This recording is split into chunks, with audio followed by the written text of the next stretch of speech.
बिस्मिल्लाहिर्रहमानिर्रहीम अस्सलामुअलैकुम। I hope you all are doing well. Students, आज हमारा ENG 201 का लेक्चर नंबर 5 है। हम लेक्चर नंबर 5 में देखेंगे कि इफ़ेक्टिव कम्युनिकेशन क्या होती है, ठीक है, कैसे हम अपनी कम्युनिकेशन को इफ़ेक्टिव बना सकते हैं।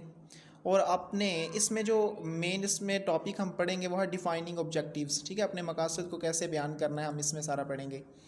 तो पिछले लेक्चर्स की तरह बिल्कुल इसमें भी मैं आपको शॉर्ट क्वेश्चन, लॉन्ग क्वेश्चन और MCQs वगैरह साथ साथ हाईलाइट किए हुए हैं मैंने, वो मैं बताता जाऊंगा कि ये आपका शॉर्ट क्वेश्चन बन रहा है, ये आपका क्विज़ बन रहा है, ठीक है। तो आप अगर आपने मेरी पिछली वीडियोस नहीं देखी तो लिंक डिस्क्रिप्शन में दे दूंगा, आप वो भी देख सकते हैं। और अगर आपको वीडियो पसंद आए तो प्लीज़ लाइक करें और मेरे चैनल को लाजमी सब्सक्राइब करें, क्योंकि हमारी इससे सपोर्ट हो जाती है और इंशाल्लाह इसी तरह के अच्छे अच्छे लेक्चर्स मैं आपके लिए बनाता रहूँगा। चलते हैं लेक्चर की तरफ।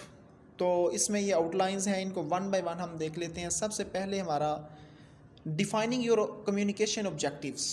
जी, ऑब्जेक्टिव्स यानी कि हमारे जो कम्युनिकेशन करने के मकासद हैं वो हमने बयान करने हैं, ठीक है। सबसे पहले तो वो कह रहा है कि सबसे पहले हमारा इसका मतलब फ़र्स्ट पॉइंट का यही मतलब है कि जब हम डॉक्यूमेंट्स कोई चीज़ तैयार कर रहे हैं, ठीक है, कम्युनिकेशन के लिए तैयार कर रहे हैं, हमने क्या करना है, अपने ऑब्जेक्टिव्स बयान करने होते हैं।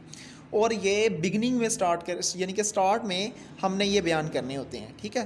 कोई डॉक्यूमेंट तैयार कर रहे हैं तो उसके स्टार्ट में ही अपने ऑब्जेक्टिव सबसे पहले, मिसाल के तौर पर अगर आप किसी जॉब के लिए एप्लीकेशन लिख रहे हैं तो आपने सबसे पहले फर्स्ट पे ही बता देना है कि ये मेरी जो एप्लीकेशन है ये जॉब के लिए है, ठीक है, ये आपका मेन ऑब्जेक्टिव होगा। उसके बाद जो सेकंड हमारा क्वेश्चन बन रहा है, what is the purpose for writing documents. जो हमारे डॉक्यूमेंट्स हैं उनको लिखने के क्या मकासद हो सकते हैं। तो document should be created for explicit purposes. ये याद रखें, दो पर्पस होते हैं, एक एक्सप्लिसिट और एक इम्प्लिसिट। ये बड़ा इंपॉर्टेंट आपका लेक्चर है, इसमें मैं आपको सारी चीज़ें साथ साथ बताता जाऊंगा। तो ये देखें, दो ये हम आगे इसको डिस्कस करते हैं कि एक्सप्लिसिट क्या होता है और इम्प्लिसिट क्या होता है, ठीक है। तो वो कहता है कि जो डॉक्यूमेंट्स का पर्पज़ होता है लिखने का वो एक्सप्लिसिट पर्पज़ होता है, ठीक है। एक्सप्लिसिट पर्पज़ के लिए ये लिखे जाते हैं, ठीक है। और that both the writers and the readers would readily agree on, ठीक है, जिस पे रीडर भी और राइटर भी एग्री हो जाएं। तो इसकी कैटेगरीज़ कितनी हैं, 4 कैटेगरीज़ हैं। वो कौन कौन सी हैं। To provide information. देखें, जब हम कोई डॉक्यूमेंट्स लिख रहे होते हैं उसकी या तो क्या मकसद हो सकता है, या उसका मकसद हो सकता है कि कोई इन्फॉर्मेशन हम देना चाहते हैं, ठीक है, प्रोवाइड इंफॉर्मेशन। सेकंड पे है टू गिव इंस्ट्रक्शंस, कोई हदायत देना चाहते हैं हम। और थर्ड पे है टू परसुएड द रीडर, ठीक है, यानी कि हमने रीडर्स को कायल करना है किसी बात के लिए। और लास्ट पे टू इनेक्ट समथिंग, ठीक है। तो ये 4 चीज़ें आपने याद रखनी है। ये शॉर्ट क्वेश्चन भी आ जाता होता है और MCQs में भी पूछ लेते होते हैं। उसके बाद वो कहता है what should you kept in mind while writing a document. जब आपने कोई डॉक्यूमेंट लिखना है तो अपने जहन में क्या बात रखनी चाहिए। तो वो मेन वही बात जो मैंने पहले बता दी है कि आपने एक्सप्लिसिट पर्पज़ को माइंड में रखना है, ठीक है। और एक्सप्लिसिट पर्पज़ को आपने स्टार्ट में डॉक्यूमेंट्स के बयान करना है, जो मैंने पहले बता दिया हुआ है, ठीक है। और एक्सप्लिसिट पर्पज़ आगे आ जाता है, मैं बता देता हूँ, ये आ गया है जनाब। एक्सप्लिसिट पर्पज़ क्या होता है, देखें। एक्सप्लिसिट पर्पज़, किसी डॉक्यूमेंट का एक्सप्लिसिट पर्पज़ वो होता है जो क्लियरली स्टेट कर दिया जाता है, ठीक है, जो यानी कि छुपा नहीं होता, बल्कि हम उसको ये देख लें, मैंने हाईलाइट भी किया हुआ है कि विच इज़ क्लियरली स्टेटेड, जो हम स्टेट कर देते हैं, क्लियरली लिख देते हैं कि ये हमारा मकसद है, ठीक है। फॉर एग्जांपल, मैंने कोई जॉब के लिए एप्लीकेशन देनी है तो मैं सबसे ऊपर उसका जो मेरा मेन मकसद है उसको मैं लिख दूंगा कि मैं जॉब हासिल करने के लिए ये एप्लीकेशन लिख रहा हूँ। तो ये क्लियरली स्टेटेड है डॉक्यूमेंट में, ठीक है, मैंने स्टेट कर दिया कि मैं जॉब हासिल करने के लिए ये कर रहा हूँ। तो ये इसका क्या मतलब है कि ये कौन सा पर्पज़ होगा, हमारा एक्सप्लिसिट पर्पज़ होगा, ठीक है। तो एक्सप्लिसिट पर्पज़ के क्या क्या मकासद हो सकते हैं, ठीक है, ये हम देखेंगे, ये बड़े इंपॉर्टेंट हैं, ठीक है। सबसे पहला टू प्रोवाइड इंफॉर्मेशन, वही जो ऊपर भी पढ़ के आए हैं, ठीक है। इंफॉर्मेशन प्रोवाइड करना, इंस्ट्रक्शन मुहैया करना, रीडर्स को कायल करना, टू इनेक्ट समथिंग, ठीक है। तो ये चीज़ें ऊपर भी हमने पढ़ी हुई हैं। और इसके बाद ये डॉक्यूमेंट्स की कुछ टाइप्स हैं, ये आपने जस्ट रीड कर लेनी है, ठीक है। इसमें कोई MCQs आ सकता है, बाकी ये कोई ज़्यादा इंपॉर्टेंट नहीं है।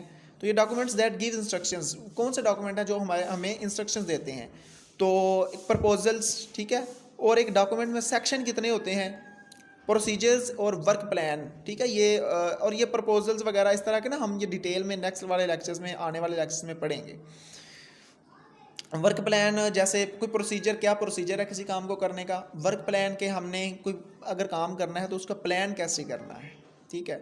उसके बाद documents mean to persuade the reader, जी, तो वो कौन से डॉक्यूमेंट्स हैं जो रीडर को कायल करने के लिए इस्तेमाल किए जाते हैं? तो वो सबसे पहले प्रपोजल आ जाता है, ठीक है। इसकी डिटेल हम नेक्स्ट वाले लेक्चर्स में पढ़ेंगे। फ़िलहाल के लिए आपने सिर्फ इनके नाम याद रखने हैं, थोड़ा थोड़ा मैं आपको बता भी देता हूँ। उसके बाद है रिकमेंडेशन रिपोर्ट, जिसमें हम कुछ रिकमेंड करते हैं कि आप ये नहीं काम ठीक ही ऐसे करें या ऐसे करें, ठीक है, कोई हम पास से मशवरा देते हैं, अपनी राय देते हैं। उसके बाद जॉब एप्लीकेशन लेटर, जो हम जॉब के लिए अक्सर लिखते हैं, नाम से ज़ाहिर है। रिज्यूम्स क्या होते हैं? CV, ठीक है, CV को ही रिज्यूम कहते हैं। तो जब हम किसी जॉब हासिल करने के लिए कोई चीज़ है, अपना डाटा वगैरह लिखते हैं, उसको हम रिज्यूम कहते हैं। उसके बाद है सेक्शंस इन डॉक्यूमेंट्स, डॉक्यूमेंट्स में कितने सेक्शन होते हैं? 3 सेक्शन होते हैं। ये बड़ा इंपॉर्टेंट क्वेश्चन है। डिस्कशन, कंक्लूजन और रिकमेंडेशन। डिस्कशन क्या, जिसमें हम डिस्कशन करते हैं उसके मुतल्लक जो हम लिख रहे हैं। उसके बाद कंक्लूजन, उसका नतीजा निकालते हैं कि इसका नतीजा क्या निकला। और रिकमेंडेशन, जो उसका नतीजा निकला उसको देखते हुए हम फिर कुछ रिकमेंड करते हैं, अपनी तरफ से अपनी राय देते हैं, उसको हम कहते हैं रिकमेंडेशन, ठीक है। उसके बाद इम्प्लिसिट पर्पस, ये 2 चीज़ें बहुत इंपॉर्टेंट थी, एक एक्सप्लिसिट पर्पस और एक इम्प्लिसिट पर्पस। एक्सप्लिसिट पर्पस हमने ये पढ़ा कि जो क्लियरली स्टेटेड होता है, जो क्लियरली हम लिख देते हैं, उसको एक्सप्लिसिट पर्पस कहते हैं। और इम्प्लिसिट पर्पस वो होता है जो किसी डॉक्यूमेंट में क्लियरली स्टेटेड नहीं होता, ठीक है, ये लिखा हुआ है which is not clearly stated in the document, तो ये इम्प्लिसिट पर्पस होता है। लेकिन कोई भी डॉक्यूमेंट लिखने, याद रखें मेरी बात, कोई भी हम डॉक्यूमेंट लिख रहे हैं, वो लिखने से पहले हमारे जहन में उसका इम्प्लिसिट पर्पस भी होना चाहिए, ठीक है, जो हमने स्टेट तो नहीं किया लेकिन हमारे जहन में होना चाहिए। अच्छा, उसके क्या मकासद हो सकते हैं, उसके गोल क्या हो सकते हैं, जो इस तरह इम्प्लिसिट पर्पस होते हैं?